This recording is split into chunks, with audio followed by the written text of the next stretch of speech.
আজকে ছোট একটি ট্যুর করতেছি ইবারাকি থেকে। আমি আর করিম খান আমরা দুজন আজকে মৃত শহরের উদ্দেশ্যে রওনা করছি মসজিদে নামাজ পড়ার জন্য। আপনারা সবাই দোয়া করবেন। এখান থেকে আমাদের 30 কিলো যাত্রা, সাইকেলে করে যাচ্ছি আমরা। এটা হচ্ছে অ্যাডভেঞ্চার। আপনাদের কাছে দোয়া চাইতেছি, ইনশাল্লাহ যাওয়ার সময় সব কিছু দেখাবো। আর আপনাদের কাছে দোয়া চাইতেছি, এটা হচ্ছে মূল বিষয়। যাওয়ার সময় আপনারা রাস্তাঘাট দেখবেন, আসলে পাহাড়ের উঁচু সেই রাস্তা। আস্তে আস্তে আমরা যাব, যাতে কোনো কষ্ট না হয়।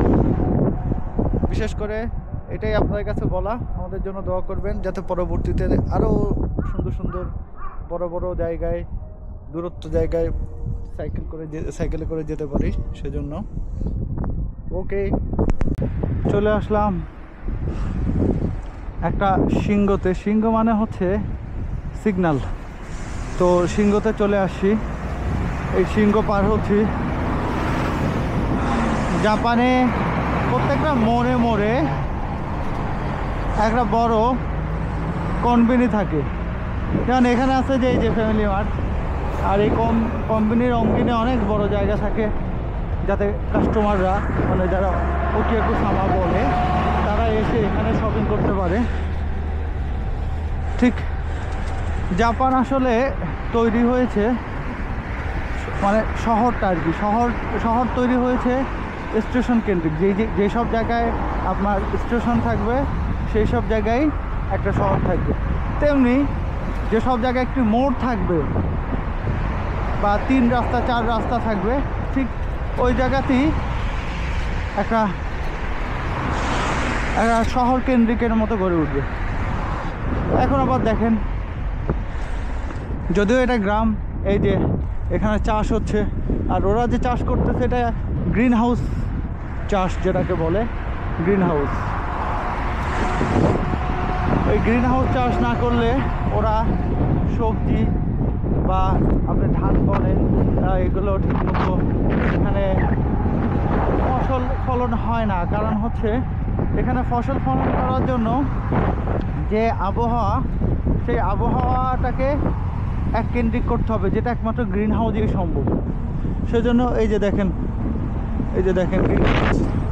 গ্রিন হাউসের ভিতরে আপনার আবহাওয়াটা নিয়ন্ত্রণ থাকে, বিদায় তারা গ্রিন হাউস করে এখানে চাষাবাদ করে।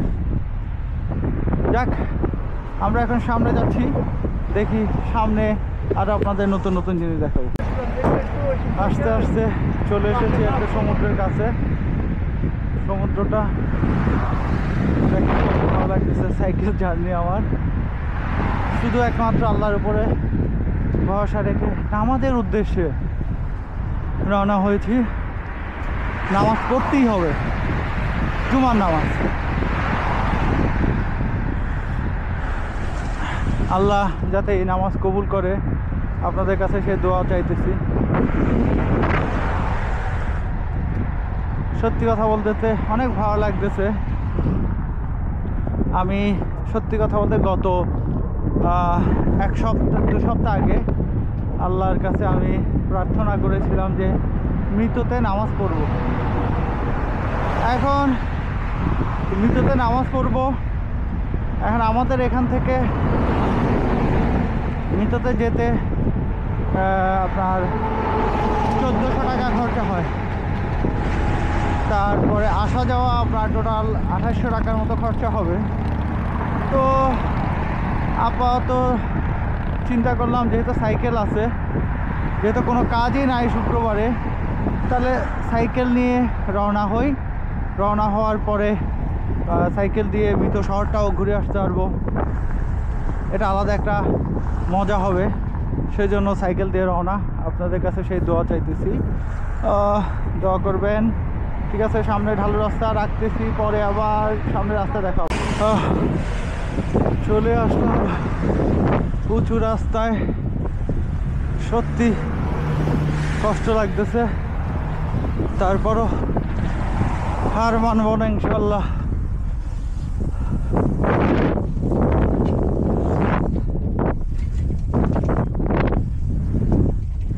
উঁচু রাস্তা, এই যে আমার ম্যাপ, মোবাইলের ম্যাপ।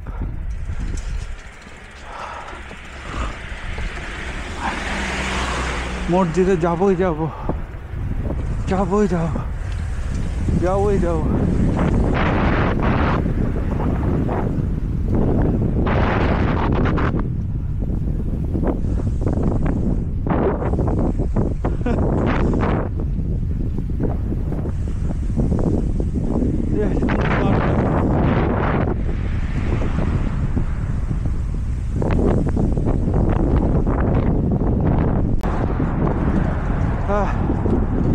হ্যাঁ, চলে আসলাম মিরপুর শহরে।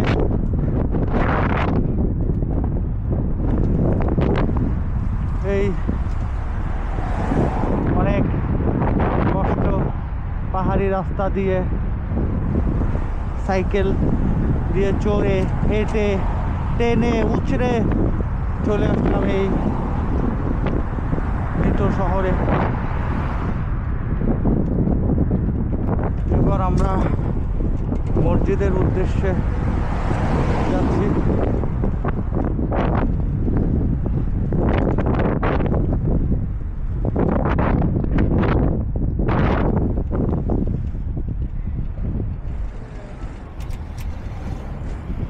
এখন আবার এখানে সিগন্যাল পড়লো।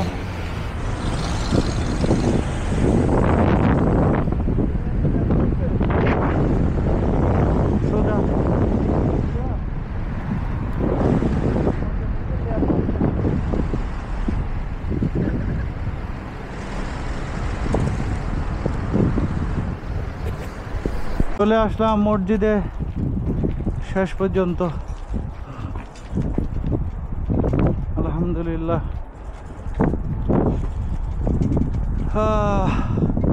শান্তি লাগতেছে।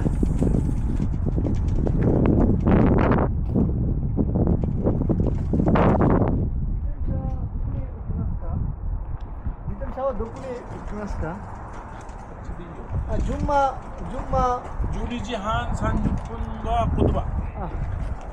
はい、ありがとうございます。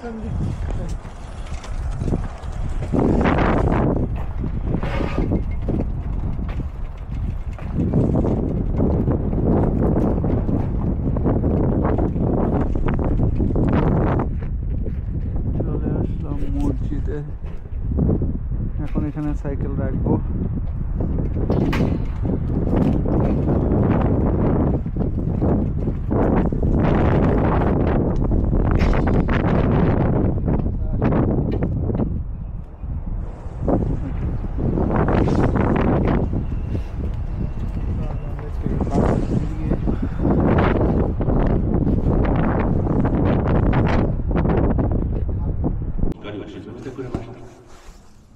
人間にとって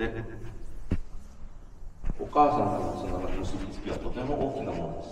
その結びつきの強さはお父さんとの結びつきよりもさらに強いかもしれません。だから預言者のサッラルライヒワサッラムのhadithにはこのようにあります。جاء رجل إلى رسول الله صلى الله عليه وسلم فقال يا رسول الله من أحق الناس بحسن صحابتي؟ قال أمك. قال ثم من؟ قال ثم أمك. قال ثم من؟ قال ثم أمك. قال ثم من؟ قال ثم أبوك. رواه أبو هريرة رضي الله عنه. من صحيح البخاري. 一人の男がアッラーの人のもとにやってきていった。アッラーの人よ、最も優しく接すべき人は誰ですか？アッラーの人は言った。あなたのお母さんです。ついで言った。その次は誰ですか？